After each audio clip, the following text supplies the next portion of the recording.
저희가 또 1년 만에 이렇게 아, 펜타포트 라인업 리뷰 영상을 찍게 되었습니다. 아, 또 한 살을 먹었구나. 이런 느낌도 굉장히 많이 드는데. 어떻게 작년 펜타포트 갔다 오셨습니까? 갔다 왔죠. 예, 재작년이랑 작년이랑 비교했을 때 확실히 이제 신규 유입층이 늘어났다는 느낌이 강하게 많이 되지 않았나. 늘어났나요? 일단 관객 파이 자체가 늘어났고, 어. 이제 처음 이런 거를 와봤다. 라는 느낌을 주시는 분들이 많았어요. 근데 사실은 펜타포트라는 게 난이도가 좀 많이 높잖아요. 그렇죠. 그래도 이제 거기에 맞춰서 아, 굉장히 새로운 경험을 내가 하고 있구나라는 그런 감상을 많이 받으신 것 같아요. 특히나 이제 굿즈에 작년에 신경 좀 많이 쓴 유리 없이 그 굿즈 부스 앞에서 줄도 많이 서 있었고 티셔츠도 많이 나간 걸로 알고 있어요. 올해도 좀 그렇게 좋은 디자인의 티셔츠나 뭐 타올이나 이런 게 나왔으면 좋겠는데 그리고 이게 굉장히 뭐 훈장 같은 거잖아요. 나 내가 이거 여기 입고 갔다 가면 이제 누가 이분은 이 페스티벌 갔다 왔네? 이때 누구 나왔네? 와 이랬구나. 이런 거잖아요, 그죠, 사실은. 그죠. 근데 요즘 정말 느낀 게 썸머소닉 갔다 오신 분들 너무 많아요. 특히나 제가 지난주에 아시안팝 스테이지를 갔다 오고 2022년, 2023년 썸머소닉 티셔츠가 정말 많아요. 그것만 봐도 이 페스티벌 씬에 많은 사람들이 유입돼서 뭔가 한번 붐이 확 일고 있구나라는 느낌이 든다는 거죠. 이것도 굿즈고. 이것도 굿즈인가요 또? 굿즈. 이건 뭡니까? 이건 저는 이제 즈토메요 나카데 이논이라고. 즈토마요. 네, 정말 제가 요즘 최애. 이거 등이 되게. 이거. 저희 자꾸 등을 보세요. 작년 이제 공연으로 따지면은 저는 가장 기억에 남는 순간 엘레가든. 엘레가든 또. 메이크업 위시. 예. 부를 때 물론 예상을 했지만 서클이 막 여기저기 있으면서 또 이게 막 중간중간에 다 뚫려가지고 그냥 그 전체가 서클빛이었어요. 그 모습이 제 페스티벌 인생에 있어서도 정말 가장 손에 꼽는 명장면 중 하나로 남았다. 이 선업 평론가님이 너무 좋은 게 뭐냐면 맨날 이렇게 영상에서 말씀을 막 잘해주시잖아요. 네네. 행사장에서는 평론가처럼 이제 말만 하고 이제 딱 팔짱 끼고 감상만 할 것 같은 뭔가 그런. 근데 실제로 엄청 잘 띄워놓으시잖아요. 그러려고 가는 건데. 보통 이제 저를 페스티벌에서 가끔 봤다고 하시는 분들이 있는데 항상 이제 돌고 있더래요. 올해 펜타포트 때도 선업님의 활약 기대하겠습니다. 잘 놀아야겠네요. 서클핏 가시면 보실 수 있어요. 이게 또 이러면 내가 가만히 볼 수가 없잖아. 가만히 보고 싶을 때도 있을 텐데. 또 말은 그렇게 하더니 가만히 있네. 저는 말이랑 다르네. 저희가 일단 올해 라인업이 이렇게 사실 3차 라인업이라고 해서 그쵸. 했는데 최종은 아니지만 사실상 최종이라고 거의 봐도 돼요. 거의 다 나왔다고 봐야죠. 네, 여기서 네. 뭐 엄청 뭐 큰 네임밸류를 가진 아티스트가 추가되긴 좀 어려울 것 그렇습니다. 같고요. 사실은. 근데 저는 먼저 물어보고 싶은데 어떠셨어요? 네. 딱 봤을 때? 잭 화이트라는 네. 과거 레전드였던 기타리스트가 섭외됐다는 것 자체, 그리고 잭 화이트가 우리나라만 지금 공연을 하는 상황이란 말이에요. 이런 단독 섭외 자체가 그래서 새롭다. 올해 같은 경우 잔나비가 헤드라인에 올랐다는 것 자체가 좀 젊은 우리 세대의 가장 유명하고 인기 있는 분을 헤드라인에 올렸다는 것에 대한 어떤 도전. 그렇죠. 이제 말씀하신 대로 잔나비 같은 경우는 어떻게 보면 이제 우리도 이제 올려줘야죠. 누군가를 이제 헤드라이너로 새롭게 만들어내야 될 거 아닙니까? 맞아요. 제가 이제 WWE를 열심히 보는데 존 시나라는 스타를 사실 처음에 네. 그러니까 회사에서 띄워주려고 작정하고 역반응이 있으면서도 몇 년 동안 계속 밀어주니까 결국 부흥을 하고 인기가 생겨서 지금의 아이콘처럼 자리할 수 있는 건데, 그러니까 스타를 만들기 위해서는 어느 정도 푸시를 해주는 것도 필요하다. 무대를 만들어줄 필요가 있다. 아니 우리가 무대를 안 줬는데 어떻게 이 사람이 차세대 스타로 딱 자리 잡을 수 있겠냐고요. 근데 저는 어쨌든 잔나비의 선택은 나쁘지 않다. 말씀하신 대로 이제 저도 깜짝 놀랐던 거는 이제 잭 화이트가 두 번째 날에 헤드라이너로 딱 박혀있다는 게, 이게 왜 놀랐냐면 헤드라이너는 후지에 있는 누군가 아니면은 썸머소닉에 있는 누군가가 보통은 들어오게 돼 있어요. 항상 매년. 단독 섭외라는 게 참 힘들다. 거의 없죠. 자신들만의 라인업을 꾸리려고 시도하는구나 라는 게 확 느껴져가지고 저는 그게 되게 좋았고, 그리고 세프투라. 세프투라도 세프투라. 없어요. 어디에도 없어요. 세프투라가 제가 스케줄을 봤더니 계속 브라질, 한국, 브라질. 브라질 투어 중이니까. 투어 중이니까. 네. 근데 중간에 살짝 그 틈을 내서 한국에 왔다 가는 거예요. 비용 측면에서 같이 끼고 돌아야지. 한국만 왔다 가는 게 얼마나 어떻게 보면 비용 낭비예요.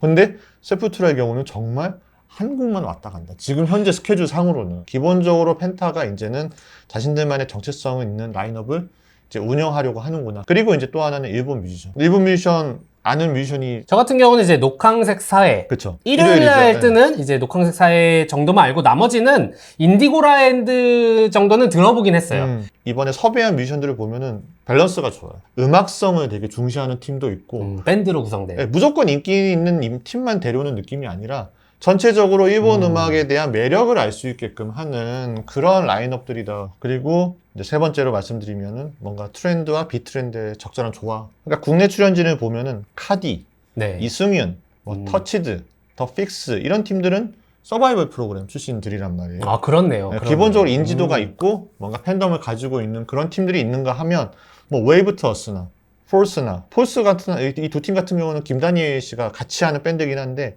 어쨌든 뭔가 세계적으로 주목을 먼저 받고 있고 네네. 파란롤, 한로로, 라쿠나 이런 팀들은 약간 인디씬에서 음. 굉장히 좀 많은 좋은 반응을 얻고 있는 팀들. 인디씬에서의 메이저죠. 그렇죠. 한편으로는 뭐 렘넌츠 오브 더 폴른, 다크미러 오브 트레지디, 미역수염 같은 메탈, 포스트록 평소에는 접하기 힘든 하드하고 어둡고 그리고 빡센 그런 라운드 뮤직들 이런 것들도 함께 접할 수 있는 시간. 어떻게 보면 장르적으로도 다양하고 신규 유입층에 대해서도 고려를 하고 있는 느낌이에요. 혹자는 해외 라인업이 별로 없어요 라고 하시는 분들도 있겠지만 생각을 해보면 서머소닉 하루 티켓이 펜타포트 2일권보다 비싸요. 후지는 1일권이 펜타 3일권보다 비쌉니다. 그렇죠. 그런 티켓 값을 고려했을 때는 있는 돈 가지고 정말 많이 고민을 하고 많은 사람들을 만족시키기 위해서 만든 라인업이다. QWER이라는 그쵸. 아주 그 대형 밴드가 지금 대형 밴드. 예, 사실은 어떻게 인지도나 화제성으로만 따졌을 때는 지금 엄청나잖아요. 그렇죠. 이런 거에 대해서도 저희가 각자 의견을 한번 논란이 많잖아요. 이 섭외될 자격이 있느냐. 그러니까 이거를 안 좋게 보시는 분들은 아니 기획된 밴드고 1년도 안 돼서 데뷔가 연주도 잘 못하는 것 같아. 굳이 이 사람들을 펜타포트에 섭외할 필요가 있었느냐에 대한 것들이고. 근데 제가 봤을 때는 뭐 보기 전에 굳이 우리가 왈가왈부할 필요가 있나? 저는 그런 생각이에요. 그리고 요즘 보니까 본인들도 이제 대학 축제 기간 동안 돌면서 빡세게 트레이닝을 하더라고요. 실전 그러네요. 트레이닝을 하더라고요. 네. 물론 이제 누군가는 이 결성된 이 멤버들의 그러니까 외부 활동 이런 걸로 뭐 비난을 하시고 이런 분들도 많은데 저는 그냥 밴드 자체로 바라보는 게 맞다고 생각을 하고요.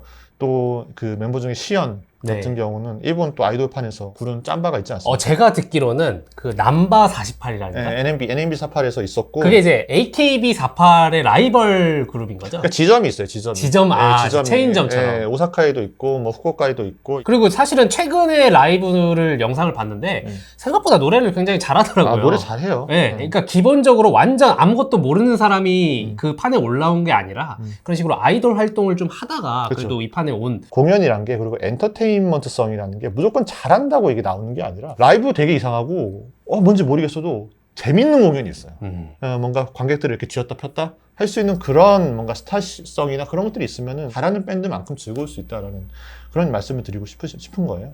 그럼 이제 잔나비가 이제 헤드라이너에 올라간 어떤 그런 논쟁 이거에 대해서는 또 어떻게 생각을 하고 계시나요? 자꾸 잔나비 헤드라이너 얘기할 때 2년 전 얘기를 꺼내시는 분들이 많아요. 뭐 소신발언하자면 그게 네. 왜 문제가 됐는지도 모르겠고 저는 그 현장에 있었고 그러셨군요. 우리 거기 분위기는 그냥 역시 패기가 있네. 물론 누군가에게는 조금 건망져 보일 수도 있었겠지만 다 모두가 막 겸손하고 이러면 또 재미가 없잖아요.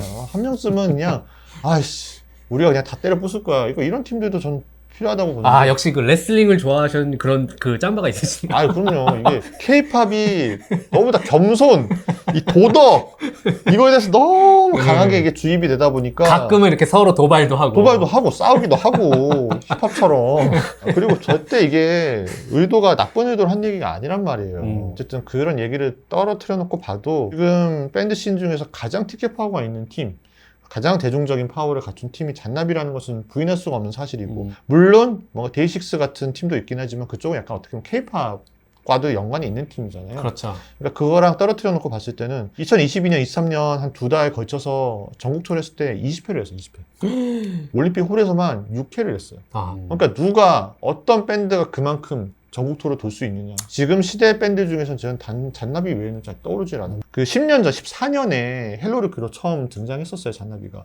10년 만에 헤드라이너. 이게 얼마나 서사적으로도 좋아요. 그래서 저는 이런 게 좀 아쉬운 게 펜타포트에서 이런 이야기거리가 있으면 잘 포장을 해서 지난 10년간 잔나비가 걸어온 길 길, 해가지고 그동안에 나왔던 것들이 있을 거 아니에요. 네. 싹 정리해서 딱 올려주고. 그러니까 이런 것들에 의미를 부여해주는 거는 보조하는 그런 주최 측이나 이 프로모션 마케팅 사람들이 할 일이에요. 우리가 스타크래프트 세대시잖아요. 그렇죠. 저 원부터 했죠. 스타리그를 보잖아요. 네. 근데 그게 단순히 스타 경기만 하면 재밌을까요? 아니죠. 재미없죠. 엄재경이 이렇게 포장을 해주는 게 네. 그렇기 때문에 우리가 더 몰입을 할 수 있는 그리고 거예요. 선수들 간에 그 서사가 좀 있어야 서사가 돼요. 있고. 그리고- 라이벌 구도도 있어야 그렇죠, 되고. 그렇죠. 그런 것들로 인해서 우리가 몰입이 되고 이야기거리가 더 생기고 더 주목을 할 수 있게끔 되는 건데, 그러니까 그런 게 좀 아쉽다.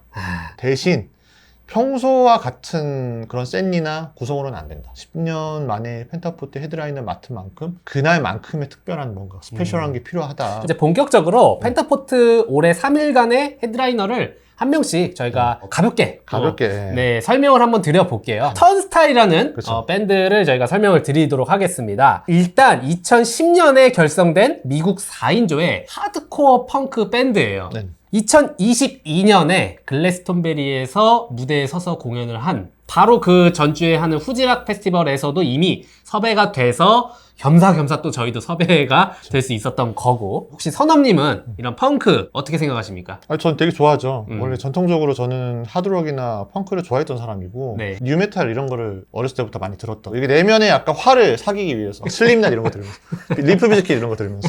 2021년에 세 번째 앨범 이제 글로우 온이 좀 인기를 얻기 시작하면서 성공가도에 오르기 시작했고, 말씀하셨듯이 글래스턴베리도 나오고, 작년 프리마베라 사운드 바르셀로나에서 하는 가장 큰 어떻게 보면 음악 페스티벌이라고 할 수 있는데, 거기에서도 이제 공연을 하기도 했고, 우리나라는 더 심하지만 해외에서도 막 이렇게 하드코어 펑크 문화 자체가 막 이렇게 엄청 대중적인 막 그런 음악은 아니잖아요. 사실 헤비니스 뮤직이 실버 산업입니다. 보통 이제 2000년대 초반에 이제 입문하셔가지고 이제 어느덧 아이가 있으시고 대부분 저는 펑크를 좋아하는 분들이 네. 대부분 유부남입니다. 저는 메탈 페스트는 거의 실버 산업이라고 항상 얘기해요. 여러분 이제 펑크라고 하시면 궁금해하실 분이 있는데 이제 들어보시면 아시겠지만 뛰어놀기 굉장히 좋은 음악입니다. 이게 마냥 스피디한 건 아니고 이게 리듬을 탈 수 있는 노래들도 많고 같이 몸 부딪히면서 슬램하기에는 아마 최적의 시간이 될 것이다. 그래서 미국의 락 페스티벌 느낌이 네. 정말 많이 날 것 같아요. 사람들 막 그 서핑하고 이게 될지 안 될지 모르겠지만 서핑.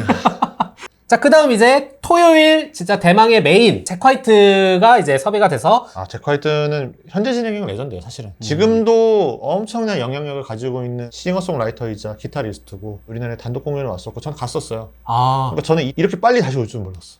어느 나라에도 아시아에 지금 계획이 없을 거예요, 아직까지도. 그런데 이렇게 페스티벌로 찾는 것 자체가 의미가 있다고 보고요. 잭 화이트라는 사람은 화이트 스트라이프스로서 2000년대 초반부터 활동한 어떻게 보면 이미 글로벌 인지도를 가지고 있는 스트록스나 악팅 몽키스나 킬러스나 이런 팀들이랑 같이 맥락을 같이 하는 약간 팀이에요. 게러지 락 그쵸. 그 계열이네요. 게러지 락 리바이벌, 포스트 펑크 리바이벌 솔로로 전향한 이후에는 좀 더 블루지하게 블루스에 조금 더 침착하는 경향이 있고 음악 자체가 굉장히 찐득해요. 제가 좋아하는 노래 중에 라자레토라는 노래가 있는데 그 노래는 마지막에 바이올린 솔로가 막 치고 들어오는. 어쨌든 지금은 다양하고 자유롭게 음악을 하고 있다. 그래서 미국 하드 락 음악이 어떤 느낌인지 궁금하신 분들은 이번에 잭 화이트를 보셨으면 좋겠다는 생각을 해요. 재작년에 잭 화이트를 못 보신 분들이라면 반드시 이번에는 보시기를 저 못 추천드리는 봤거든요. 네. 네, 보고 싶습니다, 정말로. 자, 그럼 금요일 서브헤드 일단 킴 고든 헤드라이너 발표됐는데 킴 고든 좋아하십니까? 저는 크게 관심은 없어서 사실. 아. 소닉 유스를 그렇게 즐겨 들은 세대, 저기도 아니고, 주변에 킴 고든이 온다는 것에 대해서 관심들을 많이 가지시고, 공연이 퍼포먼스가 좀 많이 인상적인가 봐요. 사실은 킴 고든도 레전드죠. 소닉 유스라는 팀은 어쨌든 슈게이징 쪽에 있어서 정말 한 획을 그은 역사에 남는 밴드이기 그 때문에. 예전에 티셔츠 되게 유명했어요. 맞아요. 선글라스 쓰고 자동차 타는 거랑 맞아. 세탁기 이렇게 그려진 거.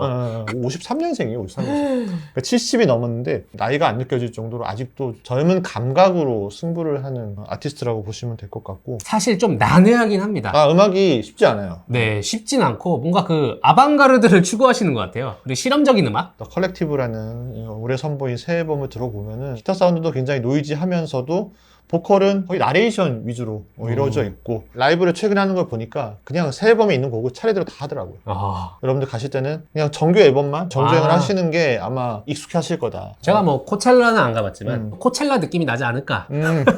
토요일 서브 헤드인 거린 레드 네. 99년생이세요. 장르적으로 설명드리면 뭐 인디팝이라고 부르는데 이 거린레드는 이제 마리 우벤, 노르웨이 출신 싱어송라이터 마리 우벤의 솔로 노르웨이. 프로젝트고 테일러 스위프트의 영향을 굉장히 많이 받았다고 본인이 그렇군요. 이야기하고 있고 그래서 그런지 이제 어쿠스틱 포크 같은 측면이 있으면서도 사실은 그게 다가 아니에요. 너무 많은 장르들이 함께 융합이 되고 있고 기본적으로 이제 동성애자, 이제 대표적인 퀴어 아티스트로 자리하고 있어요. 유튜브 구독자가 260만 명 정도. 음악 자체는 되게 아날로그틱하지만 거린레드가 소비되는 거는 어쨌든 그런 SNS를 통해서 많이 사람들이 접하고 성소수 집단을 가리키는 하나의 대표적인 아이콘이 되고 있다고 말씀드릴 수 있을 것 같아요. 헝가리에 있는 시겟 페스티벌이라는 데를 가서 무대를 봤는데 그 이분의 무대에 올라오자마자 무지개 깃발을 하고 그쵸, 오신 굉장히 젊은 뭐 여성분도 있었고 남성분도 있었고 메인 스테이지로 우르르 몰려와가지고 그쵸. 깃발을 막 흔드시더라고요. 이제 펜타포티스트 그렇게 될 확률도 무지개 깃발을 드시는 분들이 어떻게 보면 그 거린레드 시간에 같이 커뮤니케이션 할 수도 있겠다라는 생각을 하게 돼요. 또 우리나라 뮤지션 중에는 또 그런 성향이 있는 분들이 그렇게 많지는 않잖아요. 많지는 않죠. 네. 음악과 메시지를 같이 둘 다 가져요. 챙길 수 있는 아주 영양가 있는 무대가 아닌가. 그쵸. 라이드란 뮤지션 이제 섭외 왔는데 사실은 뭐 작년에도 원래 취소됐다가 다시 올해 출연을 약속하셔서 이렇게 나오게 된 것 같아요. 어쨌든 그 오아시스의 베이스였던 앤디 벨의 밴드고 영국 쪽의 슈게이징 밴드로 분류되는데 이 슈게이징이라는 장르가 혹시 뭔가요? 그러니까 이게? 슈게이징이라는 게 굉장히 이렇게 노이즈를 깔아서 소음과 같이 들리게끔 하는 그런 약간 자기에게 침잠하기 위한 약간 그런 류의 음악을 자기 발끝을 바라보면서 그냥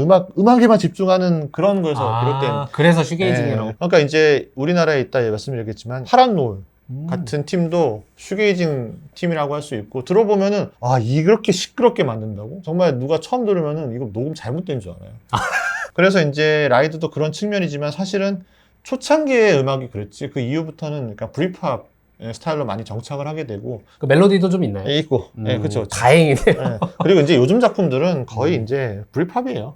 자, 그리고 4일 일요일에 브라질의 세풀투라라는 밴드. 자, 이분들은 1984년 결성이에요. 브라질 메탈 밴드입니다. 브라질이 지금은 이제 락인 리우 이런 걸로 락 시장에서 무시할 수 없는 곳이 됐지만 불모지였죠, 불모지. 근데 그런 상황에서 갑자기 두둥 나타나가지고 그러니까 브라질도 이제 메탈은 잘 안 듣는. 그때 당시는 그랬죠. 근데 어쨌든 그런 곳에서 태어난 약간 스래시 메탈을 대표하는 팀 중에 하나. 보통 스래시 메탈 하면 이제 초창기 메탈리카, 메가덱스, 엔스렉스 이런 팀들을 우리 아저씨들이 옛날에 이제 학생 때 들었던 메탈이면서도 굉장히 스피디한 이제 이게 40주년 은퇴 투어의 일환으로 어떻게 보면은 지금 투어를 진행하고 있는 건데 보통 막스 카발레라 뭐 이고르 까발레라라고 이제 까발레라 형제를 많이 이야기를 해요. 그 두 형제분이 처음에 이 밴드를 만들었다면서요? 그렇죠. 그래서 이제 원래 핵심은 막스 카발레라가 하는 스래시 메탈이었는데 96년에 이제 나갑니다. 그래서 그것 좀 아쉬워하는 분들이 많아요. 사실 잘 안 오는 팀이고 마지막으로 이제 한국을 찾는다는 면에서는 페미니스트 뮤직 팬들이나 세풀투라 팬들이나 아니면은 뭔가 이 펜타에서 뭐 강한 한 방을 원했던 분들이나 모든 그런 층을 만족시킬 수 있는 일요일 라인업 보면은 뭐 잔나비, 데이식스 뭐 이런 분들이 중간에 껴있어서 걱정하시는 분들이 많을 텐데 잔나비 전 타임이 아니라 아마 따로 서브 스테이지로 옮겨갈 거로 저는 알고 있거든요. 따로 우리 아저씨들끼리 모여서 물론 다 아저씨들만 노는 건 아니지만 이날은 천천히 즐기다가 그때 비축해둔 체력을 세풀투라에 빡 집중시키는 그런 전략으로 놓으시면 좋지 않을까. 제가 또 선업님 섭외하는 이유가 항상 있잖아요. 우리 일본 뮤지션, 그렇죠. J-POP 전문가로서 이 펜타포트 2024년에 나오는 일본 뮤지션들도 막강합니다. 굉장히 반가우셨을 텐데 저는 한 분씩 소개를 한번 해주세요. 우선 이제 금요일 보면은 인디고라 앤드. 인디고라 앤드 전 이름은 되게 많이 들었거든요. 네네. 일본에서도 인기 많다고 이미 들었는데 인기 많아요. 뭐 이유가 있습니까? 이제 카와타니 에논이라는 이제 네. 프론트맨의 그 역량이랄까요? 네. 워낙에 지지층이 굳세고 음악을 잘해요. 인디고 라인드 하면 저는 가장 먼저 떠오르는 정서는 이제 애수. 굉장히 도회적이면서도 사랑에 대한 약간 아름다우면서도 한편으로는 굉장히 쓰라린 그런 감정들이 세심하게 표현이 되어 있고 저는 카와타니 에논이라는 아티스트를 정말 대단하다고 생각하는 편이고 왜 그러냐면은 정말 다작이에요. 헤비워커예요. 게스노 키와미 오토메를 떠오르시는 분들이 많을 거예요. 그 팀은 어떻게 보면은 그냥 퓨전 같고 그런 거 하면은 이제 제니하이라던가 다다레이라고 계속 곡을 주는 또 프로젝트 밴드들도 있고. 여러 가지 밴드로 되게 활약을 하네요. 근데 사실 카와타니 에노 노래는 들으면은 카와타니 에노이 썩구나 싶은 아, 그런 느낌은 있어요. 예. 이 카와타니 에논이라는 사람의 작법은 어느 정도 이 틀이라는 게 있어요. 음. 그런데 이 사람이 기속적으로 활동을 하고 다수의 프로젝트를 동시에 운영할 수 있고 굴릴 수 있는 거는 약간 어느 정도의 자신만의 틀이 있기 때문이기도 해요. 데뷔 시작해가지고 한 5년 넘게는 게스노키아미 오토미가 인기가 훨씬 많았어요. 점점점 인디고라인드의 작품들이 좋아요. 아, 2010년대를 이야기할 때 일본의 음악씬 절대 빠뜨릴 수 없는 사람이 카와타니 오. 에논이기 때문에 최근에 나온 앨범, 최근작 2정도 앨범을 들어보시면 사실 또 도움이 될 거다. 일본의 그 로컬 락 페스티벌 라인업에는 항상 있는 것 같더라고요. 인디고 라인드 많이 나가죠. 두탕 세탕 뛰어요. 인디고 라인드로도 나오고 막 게스노키아미 오토미로도 나오고 최근에 제니아이로도 많이 나가고 대단해요. 어떻게 그러니까 밥 먹고 음악밖에 안 하나 봐. 다음에 이제 토라는 네. 이제 뮤지션이 떴는데 네. 이분들도 제가 알기로는 후지락에서 이제 섭외가 된 걸로 알고 있고 그러니까 제가 이번에 일본 라인업을 보면 딱 2종류로 나눠지는 것 같아요. 대중성, 네. 음악성 이렇게. 아, 그러니까 인디고 라인드나 크리피너스 녹황색 사회는 어떻게 보면 지금 트렌디, 음악 메이저에 좀 올라가시는 분들. 그런 분들을 좀 위주로 섭외한 느낌이고 정말 음악에 좀 집중해서 섭외한 팀은 이제 토랑 이 오리사카 유타라는 아, 아티스트인데 토 같은 경우는 이제 인스트루멘탈이에요 기본적으로 2000년부터 활동을 했고 메이저 레코드사 계약 없이 꾸준히 인디펜던트로서 활동을 해왔고요. 그러니까 사실은 이제 포스트록 밴드, 인스트루멘트 밴드라고 하면은 일본의 대표적으로 모노라는 팀이 있고요. 우리나라로 따졌을 때는 약간 잠비나이.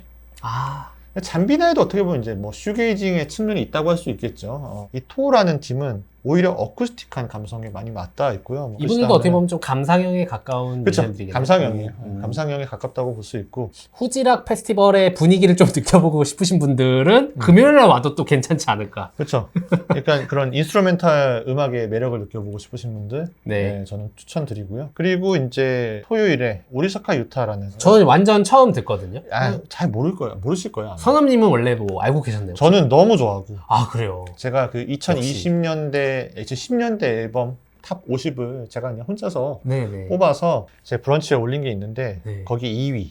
아, 그 정도로 엄청나신 분이네요. 뭐 제가 2위 올렸다고 엄청나다고 할 수는 없겠습니다. 그래도 좀 취향에 맞고. 저는 오리사카 유타의 음악에 있어서 시대도 없고 국경도 없어요. 그런 아. 느낌이에요. 그냥 그 순간만 있고 그 음악만 있는 느낌이에요. 보면은 막 쇼와 가요도 있고 펑크, 막 펑크 말고 펑크, 네네. 보사노바, 월드뮤직 같은 맞아요, 스타일. 맞아요. 그런 느낌이에요. 월드뮤직 같은 스타일이고 전체적으로 민요 같기도 하고. 여기 보면은 괄호로 네. 밴드라고 써 있는 거 보면은 네. 되게 많은 악기 세션 분들이 대동할 것 같은 느낌이거든요. 오리사카 유타가 두 가지 형태로 활동을 해요. 혼자 기타 치면서 네. 노래하는 경우가 있고 아, 좀 약간 세션에 같이 대동하는 경우가 있고 이 경우는 세션에 대동해서 세션에 한다는 대동해서? 되게 일본스러운 곡이 있는 거 하면은 굉장히 재즈스러운 느낌도 있는 곡이 있고 저는 재즈스러운 느낌 너무 좋아요. 그래서 스타일이 너무 다르기 때문에 추천을 하기 좀 어려워요. 호불호가 분명히 갈릴 음악이거든요. 그렇긴 하죠. 네. 근데 그래도 제가 지금 선업님 설명 듣기 전에 몰랐다가 네네. 설명 듣고 나니까 네. 굉장히 호기심이 많이 생깁니다. 자, 그 다음 이제 일요일날 영어로 뭐라고 읽어야 되나요? 료쿠 오쇼쿠 샤카이. 료쿠쇼쿠 사카이? 료쿠- 이게 무슨 뜻입니까? 료쿠 오쇼쿠 샤카. 아니 그냥 녹황색 사회를 일본어로 얘기합니다. 그리고 이제 보통 료쿠 샤카라고 많이 부르죠. 료쿠 샤카는 진짜 지금의 젊은 세대 밴드 중에서 정점에 탑에 있는 아, 대중적으로 이제 10대 20대 중심으로 인기 많고 이제 헤드라이너로 거듭나려는 딱 그 지점에 있어요. 일본도 사실은 많이 적체가 돼 있어요. 새로운 신진 세력 중에서 뭔가 옛날만큼의 거물급이 안 나오는 느낌이 있는 거죠. 그런데 료쿠샤카가 충분히 그렇게 될 수 있는 가능성이 있다. 고교 동급생을 중심으로 만들어진 팀이고 특징은 모두가 작사 작곡을 해요. 멤버 4명이 다 작사 작곡을 해요. 엄청난 능력들을. 비틀즈 같은 거죠 이제. 아, 그렇기 때문에 같은 앨범이 있어도 누가 쓰느냐에 따라서 스타일이 확실히 다 있어가지고 그런 앨범을 들었을 때 느껴지는 다채로움이 좋고 우리나라 사람들이 좋아하는 가창력 나가야 하루쿠라는 그 보컬리스트 시원시원하죠. 고음 쫙쫙 올라가고 딱 우리나라 사람들이 좋아하는 보컬이에요.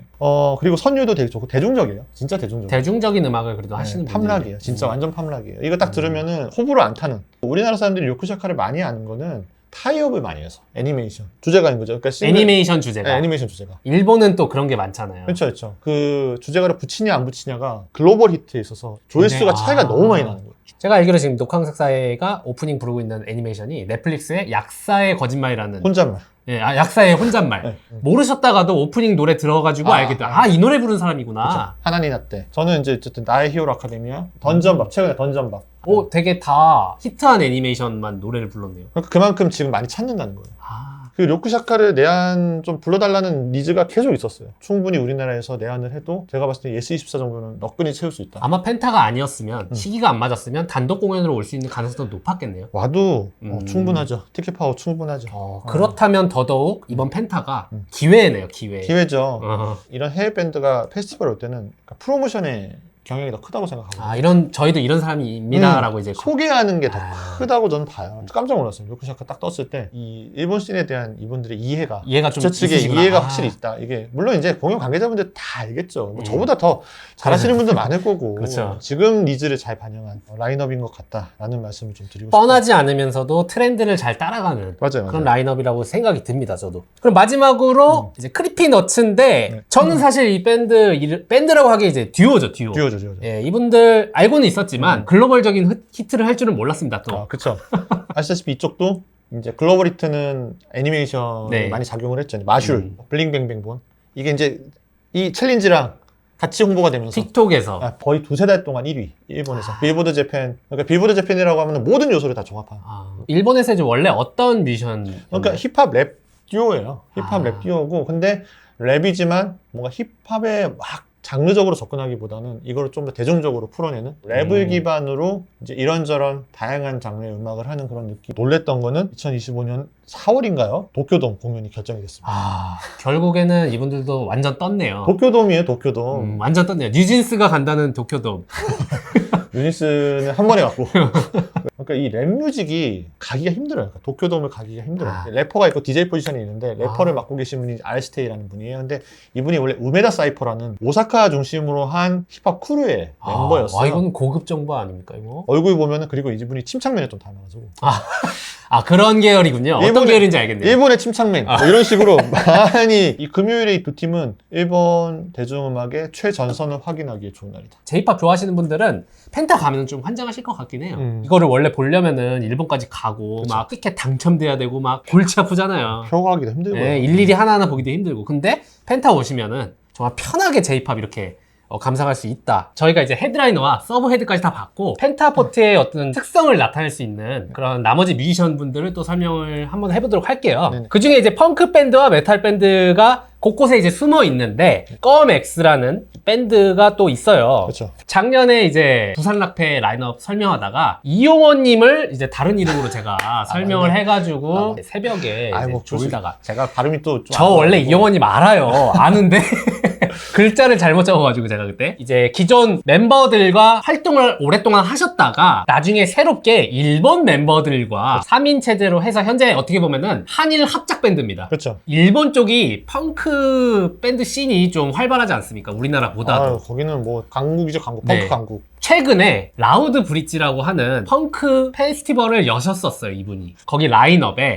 헤이스메스, 심, 뭐 이런 식의 일본 밴드들과 어떻게 보면은 펑크 문화를 대한민국에 알리기 위한 이용원 씨는 거의 한일 음악 외교관이라고 봐야 돼요. 외교관. 뭐 일본의 유명한 밴드들 내한하면은 이제 직접 맞아주기도 하고, 특히나 이 라우드 브릿지 페스티벌은 저는 정말 대단하구나. 너무 신기했어요. 그러니까 이분이 정말 이 애정, 네. 이 양국 펑크 씬, 음악 씬, 밴드 씬에 대한 애정이 엄청나구나. 이거는 이렇게 아무나 그렇게 못합니다. 라인업 자체로 보면은 와 엄청 화려하거든요. 근데 이게 수요가 그렇죠, 아무래도. 많지 않구나. 다시 한번 확인했고. 저는 좀 아쉬운 게 우리가 밴드붐이라는 키워드가 요즘 커졌잖아요. 근데 그 밴드붐 와중에서도 펑크는 아니더라. 그렇죠. 이게 너무 펑크도 밴드인데 너무 옛날 느낌이 나나 봐 이제. 껌엑스라는 팀은 이용원 씨가 했던 팀들을 계속 봐왔던 분들이라면 익숙하실 그런 음악들이에요. 옐로우 머스터즈나 소닉 스톤즈나 그리고 본인 솔로 앨범이나 이런 것들은 일관되게 멜로딕한 그런 펑크 뮤직을 해왔기 때문에 팝펑크. 팝펑크죠. 그죠, 예. 그런 듣기 좋은 대중적인 펑크 사운드를 원하신다면 껌엑스. 같은 금요일날 이제 또 출연하는 랩넌츠 오브 더 폴른인데 지금 영어인데 한글로 써있다는 건 우리나라 밴드라는 뜻이죠.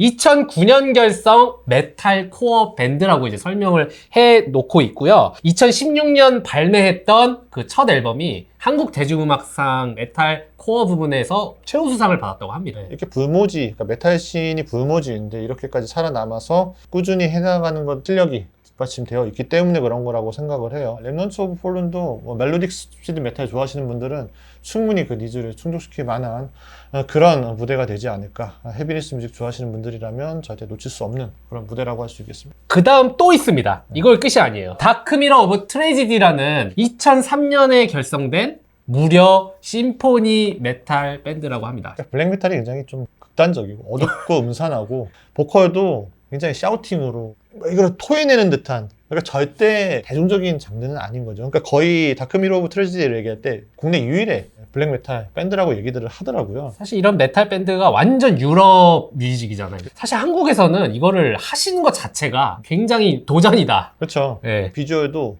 딱 맞춰가지고 만화 디트로이트 메탈시티 보신 분들은 네, 아시겠죠. 얼굴 화장 쫙 하고 까맣게 막 눈 칠하고 이제 이런 분들이 나와가지고 연주를 하면서 노래를 하면은 제가 봤을 때 이게 약간 음악 무대라기보다는 연극, 뮤지컬 아마 그렇게 느껴지실 공산이 커요. 유럽 페스티벌에도 초청이 되는 분들이고 홈페이지를 제가 들어가 봤는데 웬만해서 다 영어로 써 있습니다.